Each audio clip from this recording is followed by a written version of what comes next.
گہرے اور خوبصورت جنگل میں جہاں سورج کی کرنیں درختوں کے پتوں سے چھن کر زمین پر سنہرے نقش بناتی تھیں، کئی جانور محبت سے رہتے تھے۔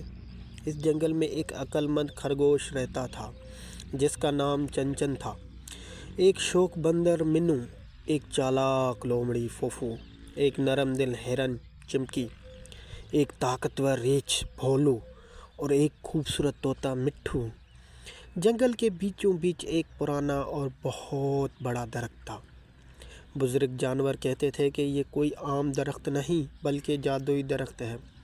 کہا جاتا تھا کہ اگر سب جانور مل جل کر رہیں اور ایک دوسروں کی مدد کریں تو یہ درخت سنہرے پھل دیتا ہے، لیکن اگر جنگل میں لڑائی جھگڑا ہو تو درخت سوکھ جاتا ہے۔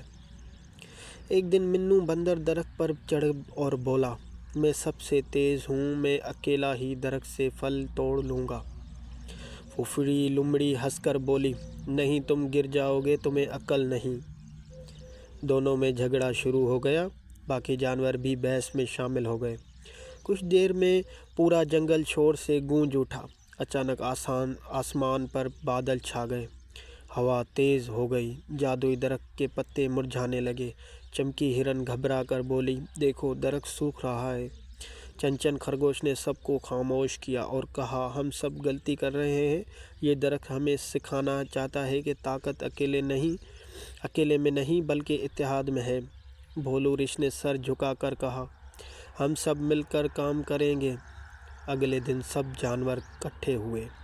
منو نے اوپر چڑھ کر تینوں کو پکڑا، بھولو نے نیچے سے سہارا دیا، چمکی نے گرے ہوئے پتے صاف کیے، مٹھو نے سب کو حوصلہ دیا اور فوفو نے منصوبہ بنایا کہ کیسے سب محفوظ رہیں۔ جیسے ہی سب نے مل کر کام کیا، درخت کے اندر ہلکی سنہری روشنی نکلنے لگی۔ روشنی تیز ہوتی گئی اور اچانک درخت پر خوبصورت سنہرے پھل لگ گئے۔ پورا جنگل روشنی سے جگمگا اٹھا اور سب جانور حیران رہ گئے۔ درخت سب سے ایک نرم آواز آئی، جو مل کر رہتے ہیں وہی کامیاب ہوتے ہیں۔ سب جانوروں نے ایک دوسرے سے معافی مانگی۔ منو نے پھوپھو سے کہا، مجھے معاف کرنا، مجھے اکیلے پر غرور تھا۔ پھوپھو مسکرا کر بولی، اور مجھے بھی اپنی عقل پر گھمنڈ تھا۔ اس دن کے بعد جنگل میں کبھی جھگڑا نہیں ہوا۔ جب بھی کوئی مسئلہ آتا تو سب مل کر حل کر دیتے۔ جادوئی درخت ہمیشہ ہرا بھرا رہتا اور وقفاً سنہرے پھل دیتا رہتا۔ جنگل میں خوشی اور محبت اور امن پھیل گیا۔